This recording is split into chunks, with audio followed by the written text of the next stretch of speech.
Taking the time, do things right, nurturing the grain all through the night, finding independence on the whiskey trail. Oh, I got whiskey on my mind. That's what I call good music, though. That is unheard of music for Whiskey Unscripted. Have you gone, well, we haven't got a budget, but have you gone and blown the budget? Yep. All 5 shillings worth of budget has gone, and that's as an old friend that a friend of the, I suppose, the company, especially of Glengoyne, Dave Arcari. And you were talking about blues music, and it was just in my mind, Gordon, a few weeks ago when you're talking about bourbons, and I thought, I know a guy that plays blues and loves whiskey. Dave Arcari, what do you think? Fantastic. Really, really good. He's brought the level up of this podcast to 11. 11. Better than 10. So we're going to catch up with Dave and we'll get him on the show, hopefully before Christmas, and maybe get him to play live. But let's see how that goes. Well, welcome. How are you, Gordon? Well, I mean, I'm all right. It's been another week of we did a live tasting at the weekend. You and I, along with some friends, John Glass for Glengoyne. That was good fun. Great fun, really good. If you were, watching it, thank you very much. And it's still available. I think you can still catch it. If you should wish to see the sauna, you can catch that. It's really interesting to get John on. We also had Emma Newton on earlier in the series at the beginning, in the sort of first series, but it's great to hear from the blending team because they give you those insights that you just don't hear, and that's what we wanted to try and do is fundamentally as part of this podcast was to be try and be amusing, try and be relevant, but also bring you insights as a producer, which was great about John doing that tasting for us as well. It's some job. It's that's the part of when you take people around a distillery, that's the part they don't see. What happens next when the casks leave the site and go to be blended? That's the big story, isn't it? Exactly, yeah. And we're going to bring you some more insights, maybe even in this episode a little bit later on about whiskey making as a producer. We may have an Insider's Guides, a special edition. Gordon, your task, apart from giving us the news, and I think we'll have a wee look at some Christmas gifts, and we'll maybe have I've got a new Christmas game I want to try and launch, I love a Christmas game. Just on the side. I want to launch it. So I've been working on it. But what are you drinking? I'll tell you what I'm drinking. I have got, after this year of being at home, I have literally about 50 sample bottles of just whiskies. And this is one which just says on it, American Oak, Sherry Hogshead, 2006, 65.8% alcohol. So I'm like, and it's just it was a sample. It was I think it's a sort of constituent part of something.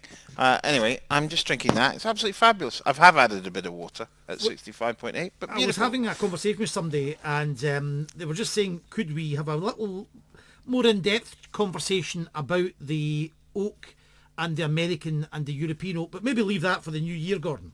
Yeah, no, I mean, very different, but yeah, we'd be more than happy to do that. We've got plenty of coverage across Glengoyne and Tamdhu on that. We spoke about it actually on Saturday as well. So yeah, we'd be happy to do that in the new year for sure. Maybe I've come across this before, but I've got a Glen Scotia Victoriana cask strength, 54.2%, and that's a good whiskey. Well, yeah, lovely, and looks like bourbon barrels. The colour is lighter, but my goodness, it's a lovely, spicy, full palate, as they say, dram. Where did you pick that up from, Gordon? That's just, again, a little tasting bottle. When I was doing one of my little tasting sessions, I like to taste whiskies from around the world, which is something that we might... And even Campbelltown.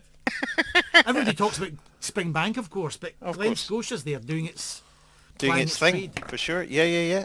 Whiskey news, before we do anything else. Is there anything happening out there? I had a look and I couldn't really see too much. There's not a lot going on this at the moment. I think it's quite a quiet time actually, because it's not the time that you would be doing a lot in the world of whiskey, because obviously it's that sort of, well, I mean, it's a very different sort of run up to Christmas, if you know what I mean. But I haven't picked up on a lot of whiskey news. I think one thing we just want to still say is that there's still the opportunity to sample of 50-year-old, isn't there? Yes, there is. I was Glengoyne. on the national newspaper's website, metro.co.uk today, and they're pushing that story out. You can still win tasting with your friends for the 50-year-old Glengoyne, so it's still making ripples. That's a wonderful competition. And all you need to do, Gordon, is something we've talked about on this podcast, is give us your perfect moment, your whiskey nirvana. Would that be right? It would be, yeah. So- Yeah. So no, I'm sorry. The reason I went a bit. I was looking at news, and I found a bit of news. Go. Carry on. I was on the internet. That's why I wasn't listening to what you were saying. Internet. I can't do two things at once, obviously.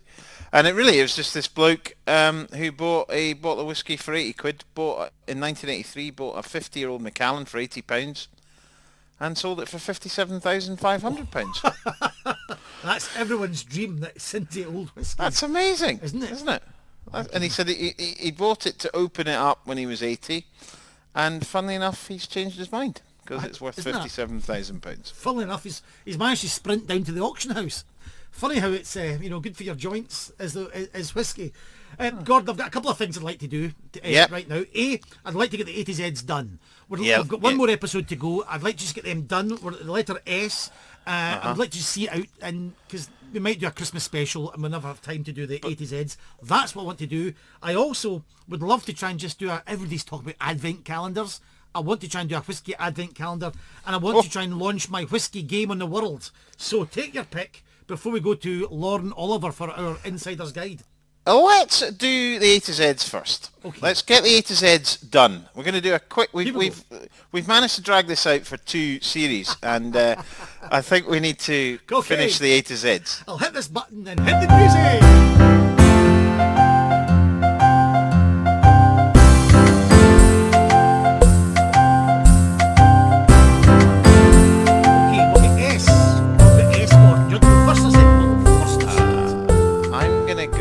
Let's start with Spirit Safe. Oh yes. Every distillery has one, and that is where the spirit comes out. So where the 4 shots will initially come out, then the spirit run will come through, and then the feints will come through at the end. The Spirit Safe, obviously all padlocked these days because of the taxman. And that was, Duty man. I believe one of the first ones seen was in the island of Islay, just after the effective legalisation, 1823, in that Excise Act, which fits in very nicely with my other S. Could I just do a couple? Yep. Smuggling and speakeasies, which is almost the same ideal. Again, something we're never taught in school was the smuggling wars of the 18th and the early 19th century, when people would do anything to get their illicit moonshine into the cities and make money. And it was carnage in the hills outside Aberdeen and even Glasgow and Edinburgh. And I suppose in the same vein, the speakeasies of the Prohibition America. Something that we're used to nowadays in this country. But the speakeasies were getting the whisky in from Canada and whisky in from Scotland. And if you got your whisky in from Scotland in a speakeasy, it generally came from Nassau, from the Bahamas, and a guy called Bill McCoy was one of the great importers of Scotch whisky, straight from Scotland, bottled from Scotland, wasn't diluted like the Canadian stuff. So if you wanted a good whisky in the speakeasy in America, you asked for the real McCoy, and you got a lovely Scotch whisky. So smuggling, speakeasies. Very good, fantastic. Right, I'm going to come up with 2 things that are overused in Scotch whisky. Yes. The phrase small batch, and secondly, spirit caramel. What was that, Gordon? Overused. Spirit caramel. Spirit caramel. Overused by some producers potentially. When your whiskey is not naturally coloured, you use caramel. And you're allowed to use it. And to be honest, for big producers, I understand it. We're small producers, we don't use it. One for Tamdhu, and something I want to try and get on next week. I'd love to try and speak to some of the guys at Tamdhu. Something that has disappeared, Gordon, that a Frenchman invented in the 50s. Would that be a Saladin box? It would be. I can't be bothered, Gordon. Could you explain it? It's a box that allowed you to malt barley. Very simply, it's sort of a box that you put the barley in, and it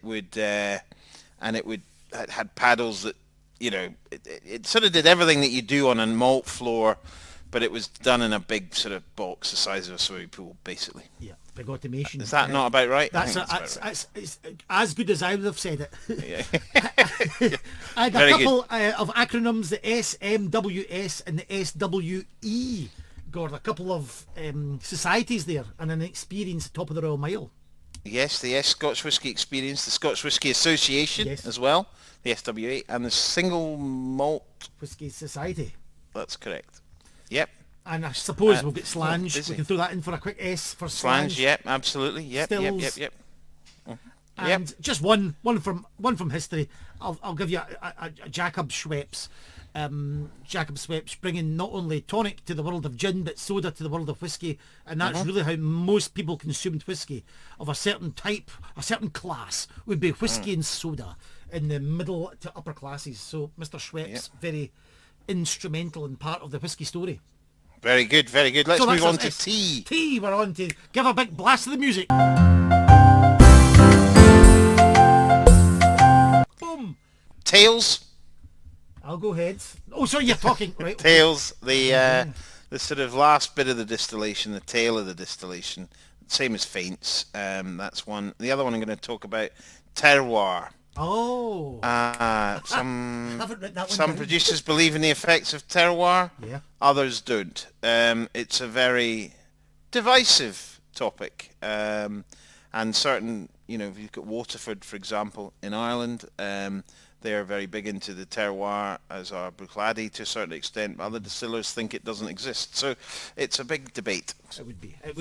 Can I, again, one from the past, and I suppose I've mentioned it with my essays, the temperance movement, which was very big in the early 20th century, which led in America to prohibition. But in this country, we did have a vote to ban alcohol, Gordon. How did that go, do you think? Well, not very well. Not very well. No, but there was a temperance movement in this country. Lloyd George, the Prime Minister of the time, was very much in favour, and he taxed the hell out of Scotch whisky. Very good. The only other one I'm going to say, triple distillation. Rosebank, Auchentoshan, very famous for it. Gives you a lighter type spirit. Basically goes through 3 stills and generally a higher strength alcohol that you'll produce for your spirit, and generally a bit lighter. In a very simple way. Yeah, okay. We can't mention it already. We can't not talk about our own distillery up in Speyside, Tamdhu, of course. Sandy Max Tamdhu, which is absolutely phenomenal whisky up there. So great, and I'm dying to get up there again when we can. Wonderful place. Absolutely. Yeah, absolutely. Gordon, it's the A to Zs. We're trying to get something exciting here with an S, with a T, A, B, U. Unpeated. That's about all I can think of. I've got underback, which is the I love an where underback.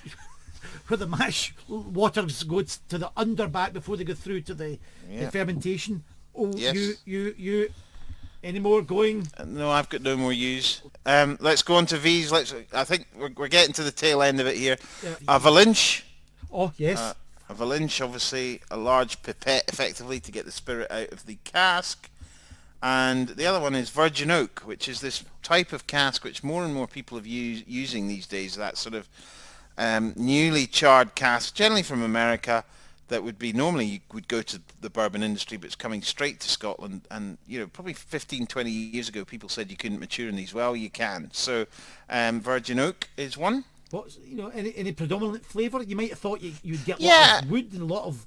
You do. You get a lot of colour. You get a lot of that spicy flavours. You get a lot, but you still get a lot of those American oak flavours. So there's still vanillas, and there's still, but it's sort of spicy vanilla, a bit more of that sort of, just sort of, cinnamon and all those sort of spicy flavours coming through. It can add real colour to a whiskey as well. Any producers? V. Are we going to go V1s?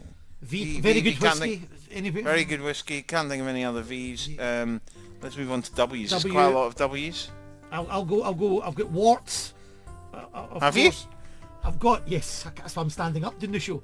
We've got wort, which is the lovely sugary liquid we get from the mash. Yep. W for warts. Yep. And I suppose Anything else? I'll give you the fermented liquid after the wort has had yeast added to it. It's called wash. So there's 2 production. Yes. Very good. W's. And then you've got quite a lot of wash. You've got wash charger, wash receiver, wash still, wash back. The wash still is the first distillation. The wash back, obviously, for fermentation. White oak, worm tubs, we just spoke about. We spoke about triple distillation. Well, Rosebank has worm tubs, which is generally gives you a sort of heavier style spirit, so different to shell and tube condensers. So there's obviously whiskey without an E or with an E. Any other W's? No, I'm just Okay. I never got whiskey. No, let's move on to Y. So Y, Yes, yeast. Yeast. We obviously need yeast we need to add that to the wort in the fermentation phase. But there's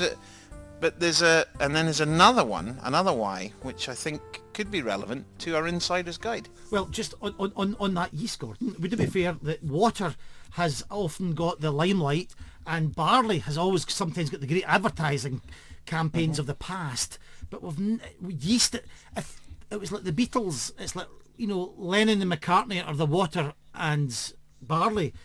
Would you say yeast is like Ringo? Never really gets the attention, never really got nobody really advertises yeast in their whiskey marketing? Possibly. I think that's probably because the Scotch whisky industry doesn't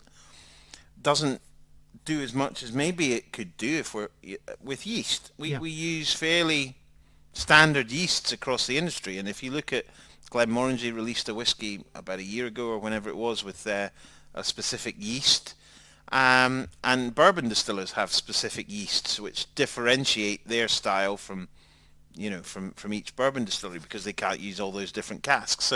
So yeast is a big flavour generator in whiskey for sure. Right. We know distillation is a big part of the spirit style, but so is the yeast, as is the barley to a much less extent. The one that probably has the least impact is water. Okay. So the future could be a little experimentation with yeast.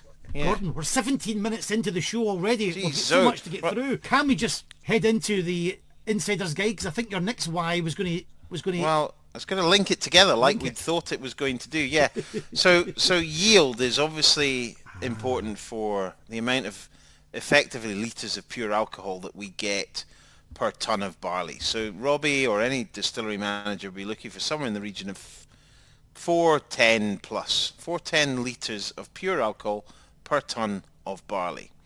Now that involves getting the barley ground down and through the process as efficiently as possible, but also not forgetting how, for example, at Glengoyne, how we do things a little bit differently. We take our time. So the first stage of that is actually mashing, probably the most overlooked stage of producing whiskey. So you have spoken to someone from Glengoyne, Lauren, who is an expert masher. She is, and it's a great. She takes that what you've just said there head on, Gordon. So this is the very first woman operator in Glengoyne since it started.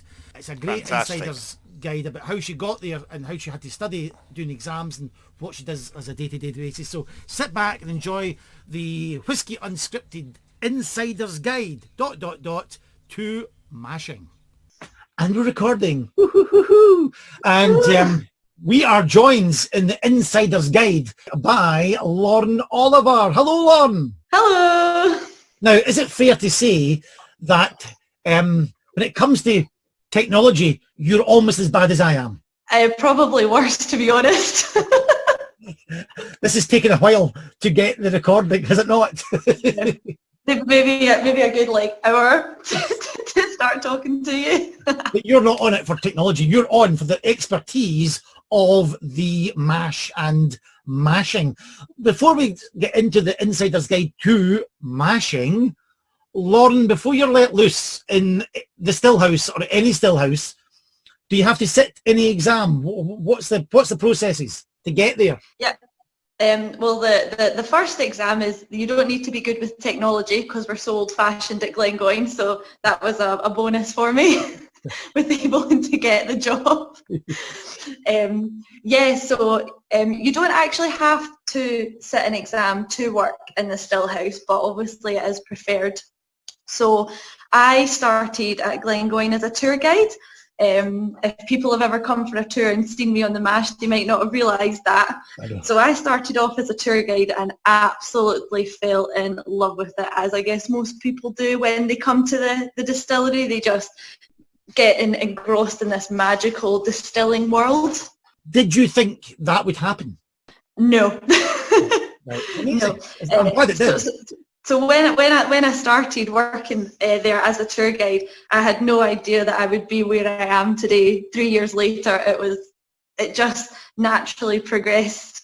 Bit of a shock, to be honest, that I managed to get where I am. I'm still in awe of the fact that I've got this job.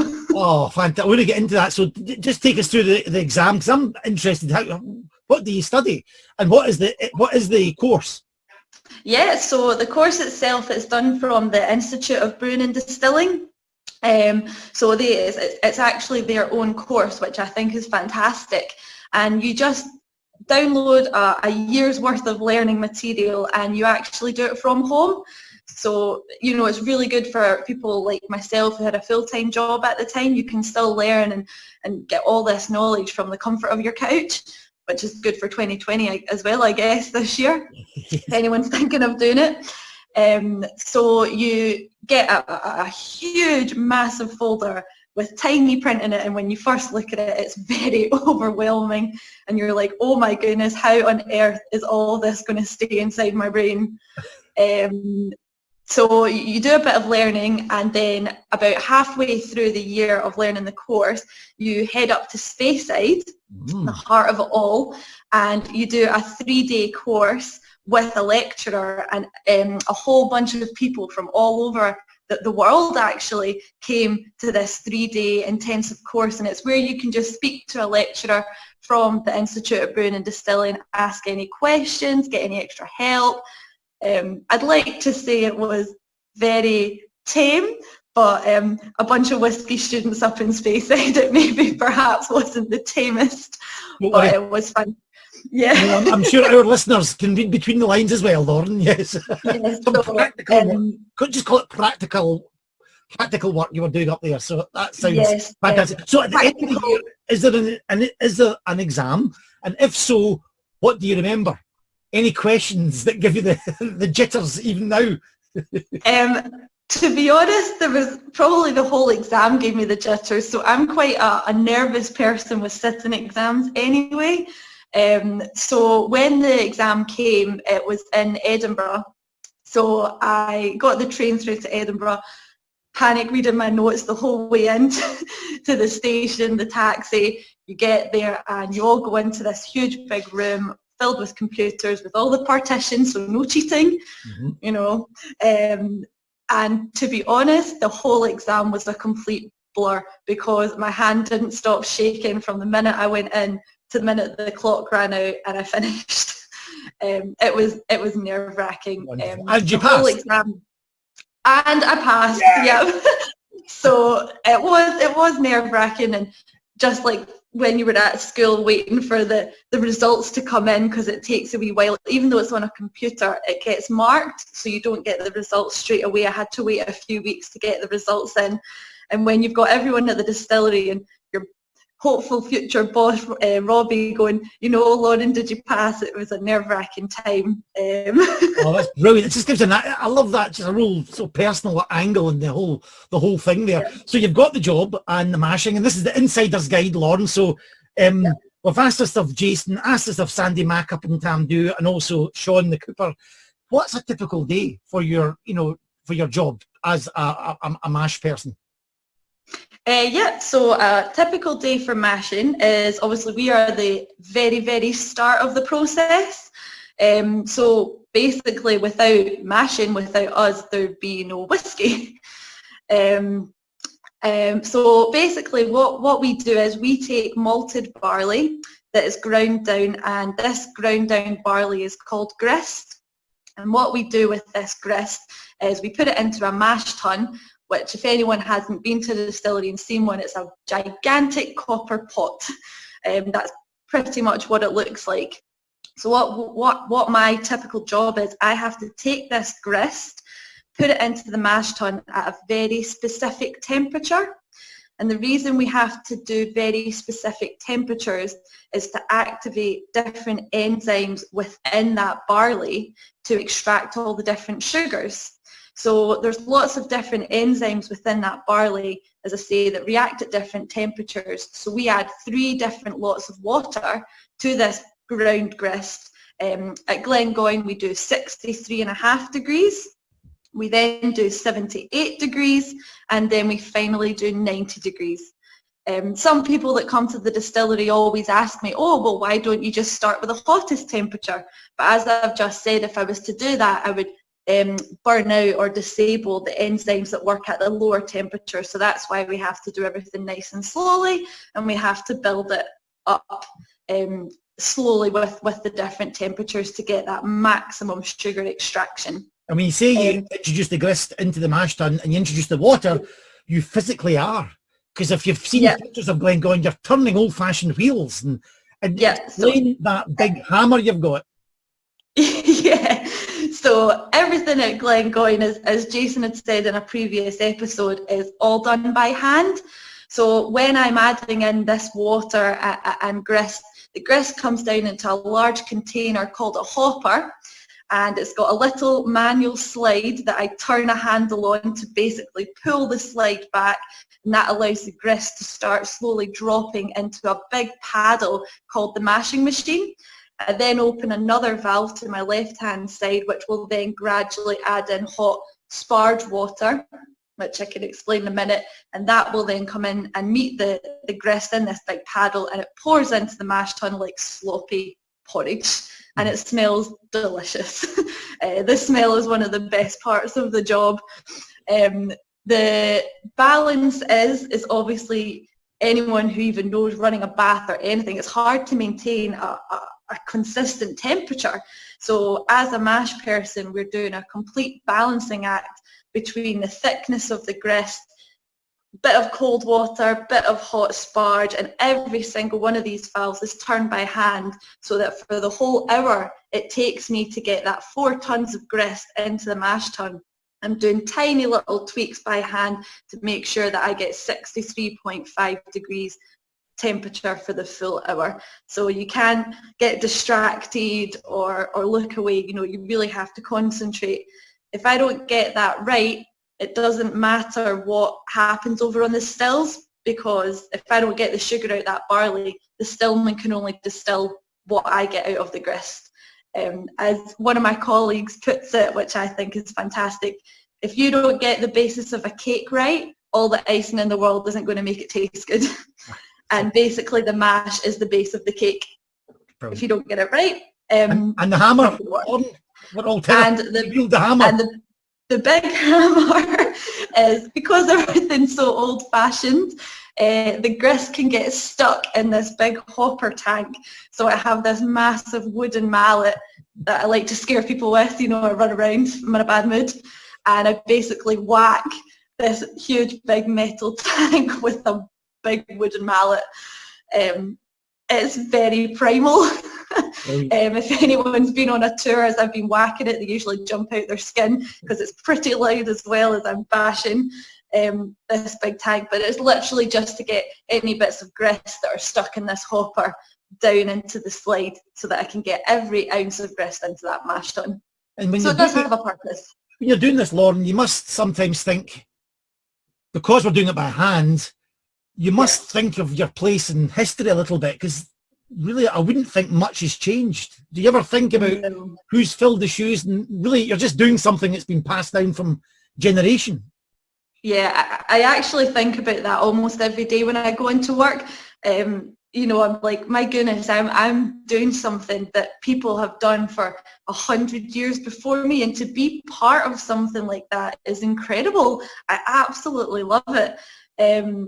It's just amazing to think. I mean, all the valves and stuff, most of them are still original as well, so it's the amount of craftsmen and people that have touched these same valves that I'm working with today to make whiskey, some of which is still sitting in the warehouses.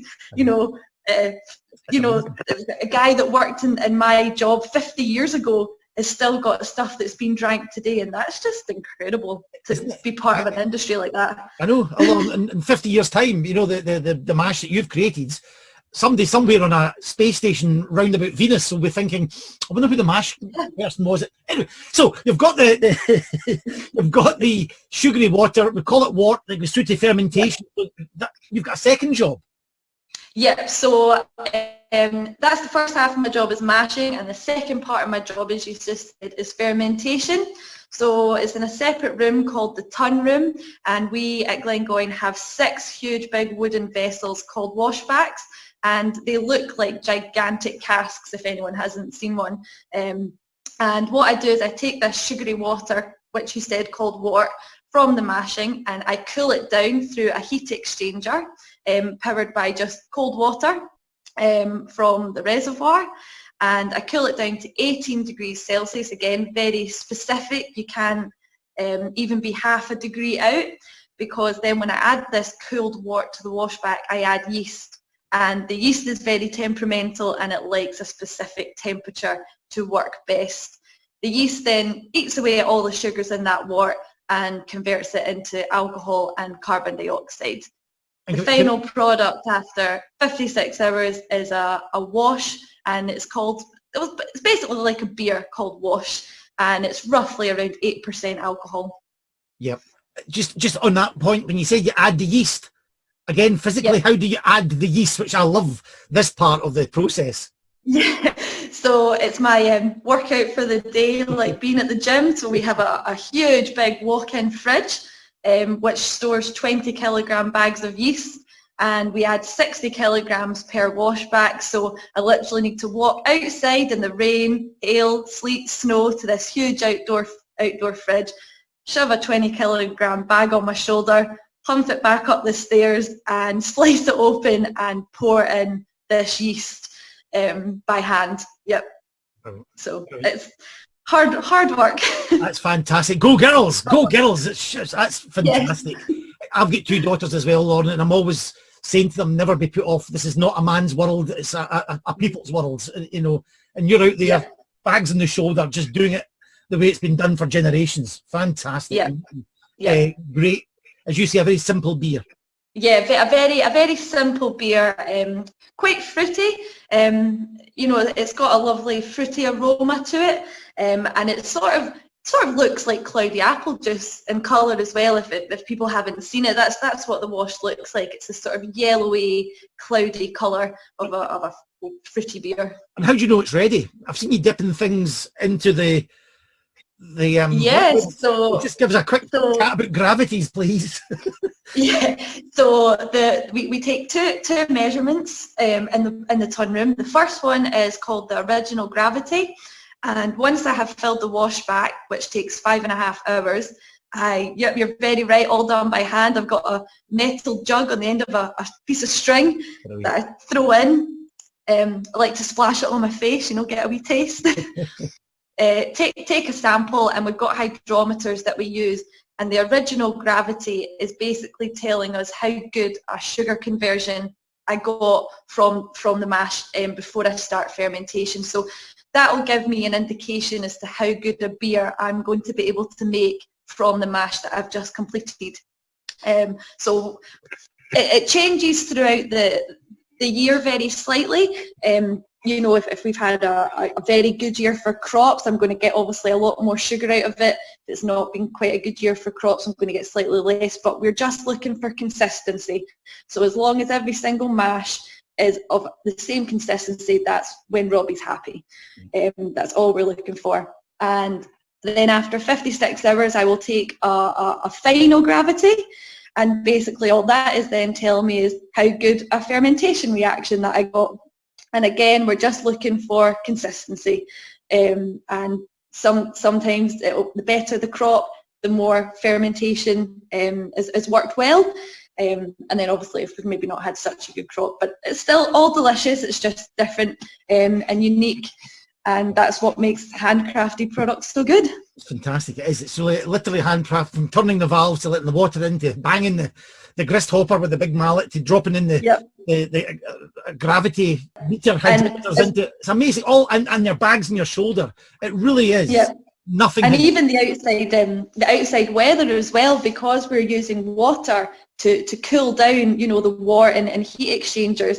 Our job changes from season to season as well. So if it's really, really warm outside, then you know it's actually a lot harder to cool down that water using the water. So you know all your settings are different and your valves are different from, say, the dead of winter when it's -10 outside. So you know the job, because everything's done by hand, the job changes so much, even just with the seasons outside. So when I come into work, you know, taking into consideration what the weather's like outside will give me an indication of what I need to do inside the still house as well.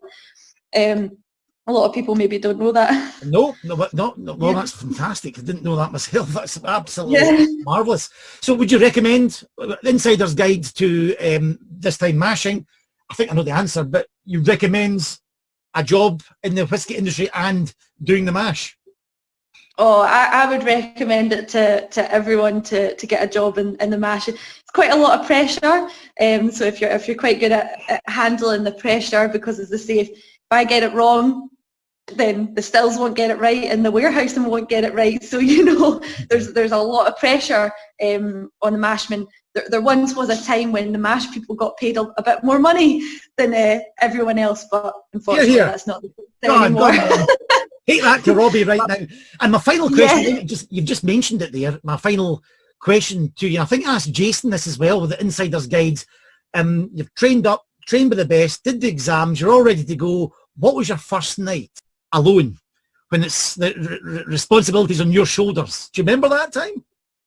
Yeah, same as Jason. I was absolutely petrified. Petrified.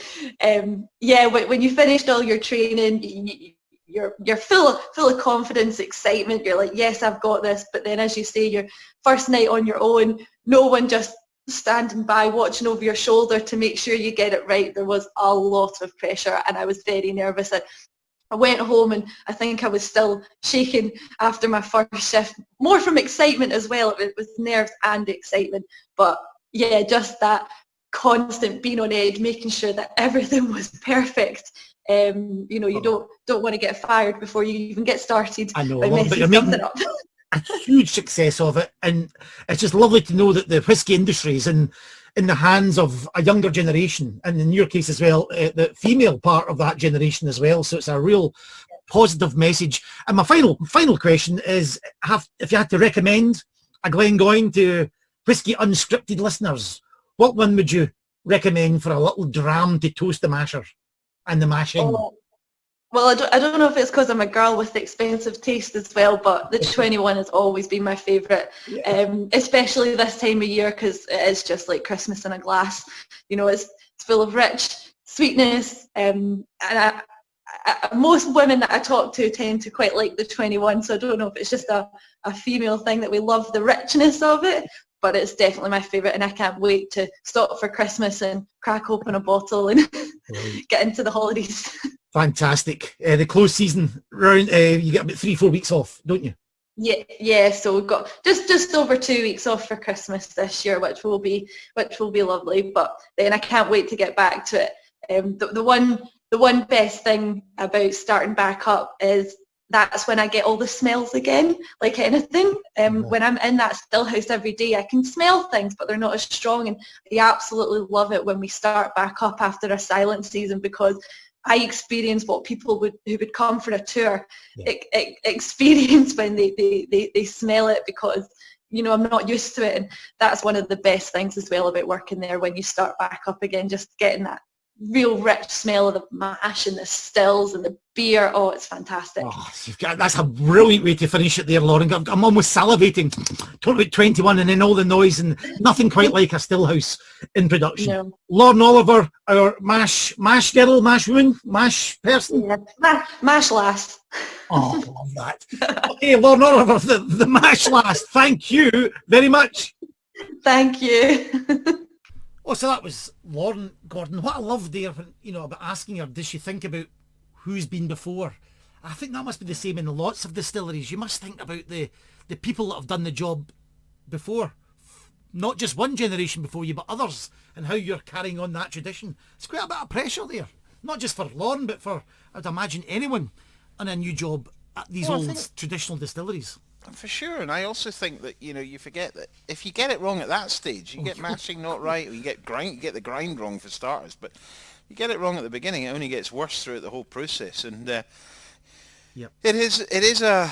Every bit is a factor of the last bit, and that's really, really important in whiskey making. And all I can say is it's great to see a young person, whether that's male or female, and even more so female, wanting to work in distilleries and wanting to do that type of work. That's fantastic to see. She absolutely loves it. Brilliant. Gordon, you a big game player at Christmas? Love a bit of game, yeah. Right. Love a game. I'm trying to launch a game. All right, what's it called? I've not got a name for it. I've not got a name. It's quite important if you want to launch it. Is it? I've fallen at that hurdle. It's basically a little game. I wanted to just see if you can get on board with this, and please play at home. It's a whiskey name game, and it's basically trying to pick up, as we've done with the A to Zs, anything connected to the world of whiskey in the title of a movie or a TV show, or even I'll let you have some music. For example, you get 2 points if the name of the whiskey machine or bottle is in the title. For example, 2 points for The Day the Earth Stood Still. Still, yes. Yes, still. Okay. Hey, you get stills and whiskey. 2 points. If you have to change it slightly, like I'm a big fan of Ben Affleck, and it's a David Fincher movie called Gone Girl. You had to change the end of Glengoyne to Goyne Girl. It's only a point. Goyne Girl. See where I'm going with this? No, but let's carry on. Okay, so for a point, I've got the movie that won Best Picture. Alfonso Cuarón, Mexican genius. He brought out a movie called Roma. You put an A in front of it, you've got aroma. That's what you do in whiskey. So this is if you can come up with a something connected to the world of whiskey in a TV show. So I've got aroma. Can you think of, say, a comedy set in the world of the Korean War? MASH? Yes! There you go. Klinger et al. So that'll get you 2 points, because there is a MASH. You've got MASH. You could go for, you like your Islas, you could go for Smokey and the Bandit. That might get you a point. I looked up barley to see what TV shows or movies had barley in the title. Turns out I spelt it wrong and I got Barely Legal. But I think we'll part that one up. There's 5 episodes in that franchise. Marvel movies, if you're into Marvel movies, you've heard of the Age of Ultron. Put DUN in front of the Age of Ultron and you get the Dunnage Age of Ultron. Gordon, is it getting to you here? Is this a game? I'm struggling to follow it, but yeah, I think it could be a game. I'm not sure it's going to work around the sort of Christmas table. It really would require quite a lot of whiskey geeks. Socially distanced. I'll try and finish this off then, Gordon. Malcolm in the Middle. Cut. Correct! Hey! Then we've got Heart to Heart, of course, Heart of the Run. When they met, it was Moida. Moida. What's his name? Max. Max, well done. Heart to Heart. Catcher in the Rye. You're late. Lovely whiskey, rye whiskey. And then you could go off and just not even talk about titles. Do you remember the school that Harry Potter went to? Warts. Yes, Warts. We've talked about that in 80's Heads. So that was my... I could go on. You know, it's not so much Johnny Cask. Johnny Cask, yes, you could do that. I was thinking of Stave to the Rhythm. Oh, I'm trying to think of one now. It's quite hard. This is it. Play at home. And please, if you've listened to this podcast, I'm hoping this will stick in your brain and you start thinking about anything connected to whiskey and then try and work backwards to put it into a song, a movie, or a TV show. Well, I mean, you could even go to actors. If you think of Coronation Street. Yes. Bet. So if you think Coronation Street, the lady with the blonde hair. Bet Village. Great game. Very good. No, I think you could. This could be you could be retired next year, and that's the idea. Your whiskey bottle crown, throne. You'll be. I just need to think of a name for it. Just need to think of a name. Good. So we're going to part them up. Got another thing we wanted to talk about, because people will be out there buying gifts for the whiskey fan in their life, or you might want to buy yourself one. Have you had a wee look at the gifting world? Now, we did this in series 1 about Father's Day, but Christmas it's massive, isn't it now? Yeah. No, there's a few whiskey gifts that I have seen, which, if I was honest, I wouldn't give to somebody. I get asked a lot about whiskey stones. What do you think of whiskey stones? I would say once you have got the right cream, you're fine, Gordon. You can sit down again. Oh, those stones.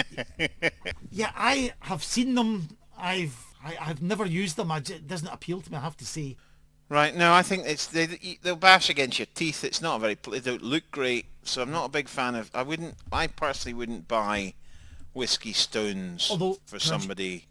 Can I just say, someone, and I don't know if this is true, and please, if you're listening, contact us through the social media channels or our own social media. Someone said they're very good in the microwave and put them into your mulled wine. Keeps your mulled wine warm. Much better. Do you think that's much true? Better idea, everybody. Yeah. I think they look wrong in a whiskey glass. They look like ice. Much better should you want to drink your whiskey like that. Now, I saw a gift and I thought, if someone gave me this, I'd be so disappointed but happy. It was, I think it was Maker's Mark, I may be wrong, and it was a big box and it came with a jumper. So the box looked like it had 3 bottles of full-size whiskey in it, but you opened it up and you got 1 bottle of whiskey and a big jumper. I'm not too sure about that, Gordon. I'd be absolutely gutted thinking, I have got a triple pack. Yeah. Well, I'm not too sure. That's a bit weird. Yeah. That is a bit weird.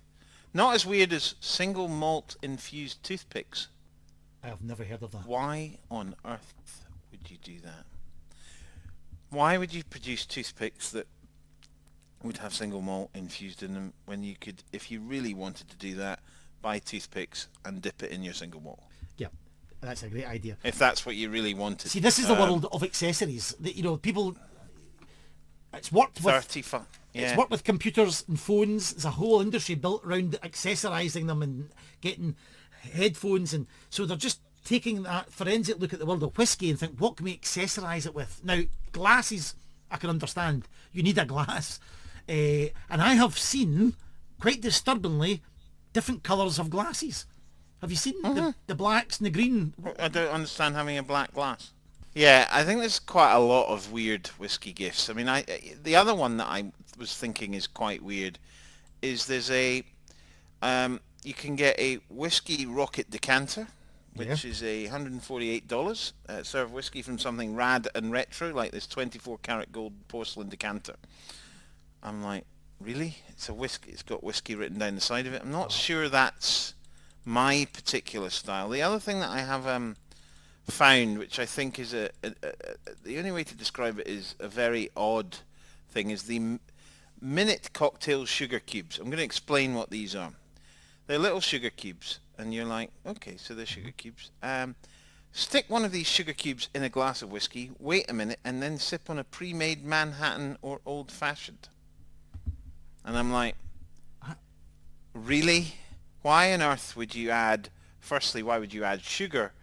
Well, you can add sugar to whiskey, but why would you add it in a cube form? And secondly, the whole point of drinking a Manhattan or an old-fashioned, for me, is actually how it's made by the bartender. Well, that's true. I have to say, just when you mentioned it, Gordon, I was like, I quite like this little cube of loveliness. For sure. Would you go for decanters, full stop? Is that a present? If somebody's listening to this now thinking, will I get my other half a decanter because they like their whiskey? Or do you think whiskey should stay in a bottle because you can see the label? I'm the jury's out in decanters. I mean, the variety. We touched on decanters before. There are some nice decanters. There are some decanters that are not my particular style. So I like to have a nice set of glasses that you could drink whiskey out of. I'm not talking about Glencairns. I'm talking about glasses that you can sit at home and relax and drink whiskey that you know and are going to enjoy out of. That's a really good whiskey gift. Yeah. So maybe buying a set of glasses, maybe different sizes for different occasions, could be a nice gift. Yeah, If it wasn't yeah. just, for me, getting whiskey is just the best gift you can get. Not whiskey with a jumper, not whiskey with it, just getting a nice bottle of whiskey, I think. Gordon, we're nearly the end of podcast 11. We're going to gear up for a big Christmas special for the last episode of this series. Although we haven't decided what form that will take, have we? No, we've not. No. But it will be a Christmas special, maybe just because we're wearing tinsel or That's it. something like that. But I'll we'll, get you know. some copyright-free music, but we'll try and catch up with some of our friends from the past and some maybe of our musical friend we had at the beginning. Gordon, I said I wouldn't do this, and I know it's unfair. I've got a list. We'll try and do it together.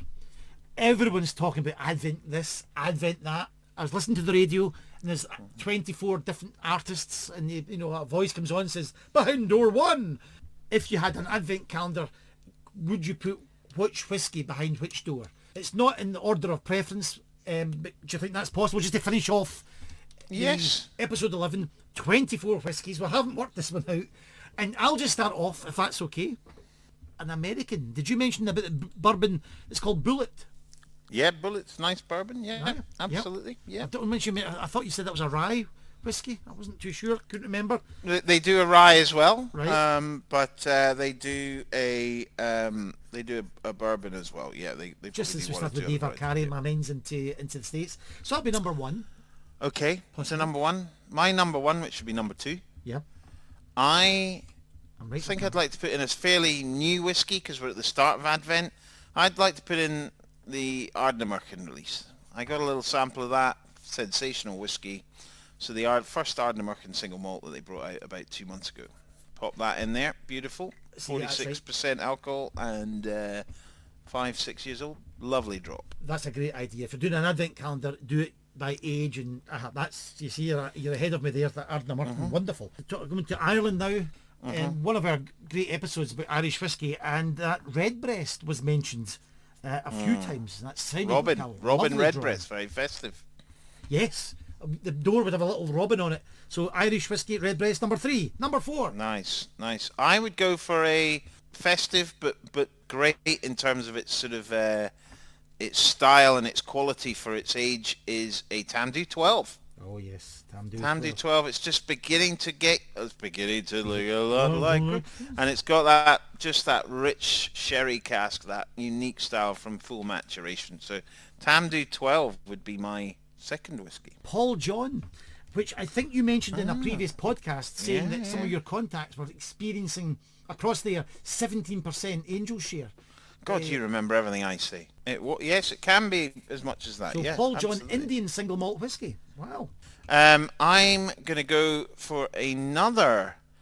I'm going to go for a whiskey which I think by this point we've had a variety. I'm going to throw in a little peated number there. Yes, good idea. A little peated whiskey. I'm going to throw in one that's actually going to make you just stand up and take notice. I'm going to put in a Kilchoman. I'm a big fan of Kilchoman. I love what they do. Mahir Bay by Kilchoman. Beautiful whiskey to drink just any time. But I think it's got that sort of more outside sort of feel, which you obviously need to be outside a bit of time. And it's cold today. It's got that. I'm sitting a little bit colder today. It's got that feeling for me. So Mahir Bay from Kilchoman. I'm just going to move that into door 7, if you don't mind, because that was door 6. But could I put one of the lovely drinks I had this session of Whisky Unscripted was the Six Isles, which was the Ian MacLeod blended malt whisky from the 6 islands round Scotland that they drew their samples from, blended them together. I'm sure it was John Glass that would have done that, and that was one of my favourites. So from behind door 6, could I put the 6 Isles blended malt, and Kilchoman can go to door 7? I'm gonna go to another whiskey that I've really liked. I tasted this year and I surprisingly liked, and was Glenmorangie Cake. Remember this whiskey they brought out that had a bit of cake? It was a sort of cake packaging based on the flavour of cake. I was like, this is quite different. Very nice whiskey. put in there? What about you? I'll take my European Odyssey. The last country that was in before lockdown, when I went to that Viking line, was Sweden. And I'd be quite interested in just having a nice Macmura single malt. Macmira, not Macmura.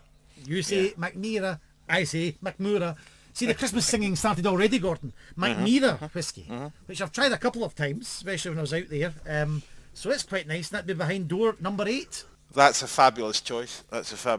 I'm now going to go to another one of our brands. Right. I'm going to go to Glengoyne. And I'm going to go with, again, a whiskey that I think has surprised me this year. A whiskey that I've never seen this sort of side of the distillery reflected so well. Is the new Legacy Series Chapter 2. Brilliant whiskey. And if you've not seen it, you should definitely get it, because it's at 48%. You can drink it in a couple of different ways with the addition of water, but it has a really fruity style, not so much of that sherry influence, which was what we wanted to create. Brilliant whiskey. Tasted it again on Saturday night, and just fabulous. So that's going in. That really is very good, Gordon. So that's with the single malts. Have to try and think of a blend. I'll try. Give us a We've blend. got a blended malt in there, haven't you? I've got a blended malt, but Yeah. we've got all single malts, but I don't think we've got a blended whiskey yet. Blended Scotch. Okay. I would. I mean, if we're talking about blends, I'm going to go for Yeah, we've got Hibiki. Pig's Nose, which was, I think we Right. mentioned one episode. Pig's Nose was Pig's Nose, smooth as a pig's nose, nice whiskey. Hibiki as well for me, beautiful whiskey, beautifully crafted blend, beautiful packaging. I'm definitely one Hibiki. I think that's in my 12th door, or door 12. So we're looking for the final one. If we go Pig's Nose and Hibiki, 2 blends back to back. Final one, if you don't mind, Gordon, for the last one, I think we can afford a little smoky one. And I love my sherry whiskies, but I love a bit of smoky. Could I put up a Smokehead Sherry Bomb? The lovely red skull, and it's like 2 different whiskies in one glass. It's just an amazing, lovely single malt that has been matured in our sherry casks. And it just gives a huge dimension to your Isla experience. Different dimension entirely. So that'd be a great way to finish the first half. That's a great mix of whiskies. I've written them all down. That's a great mix of whiskies, and I can pretty much tell you what's going in my 24th door, but you'll have to wait until Right. Our the Christmas next special.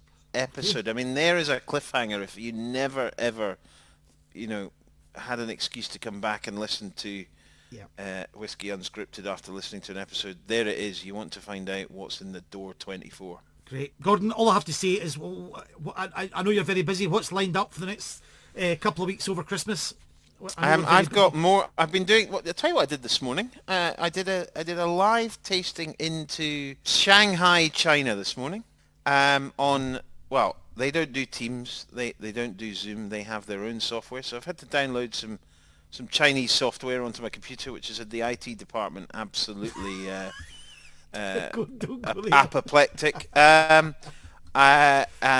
But it went well, and we were launching a new product. More details to follow into China, but a really exciting product for one of our brands, which we will reveal a little bit more, an exclusive for that part of the world. But and it was interesting to see that in China, and this is they were all sat in a restaurant like normal. Mm-hmm. And I was like, oh, look at that. That looks amazing to be able to sit in a restaurant like normal, which I was like, that's incredible. What our sort of distributor had said over there is that everybody has to submit all the information of how they got there, what seat they were in on the train, when they got off the train, how they got to all this has to be submitted for them to attend something like this, so that if somebody does break out in, unfortunately, the virus, they can trace it. And it just takes the tracing a bit more to a different level maybe than we're doing in this country. Yeah.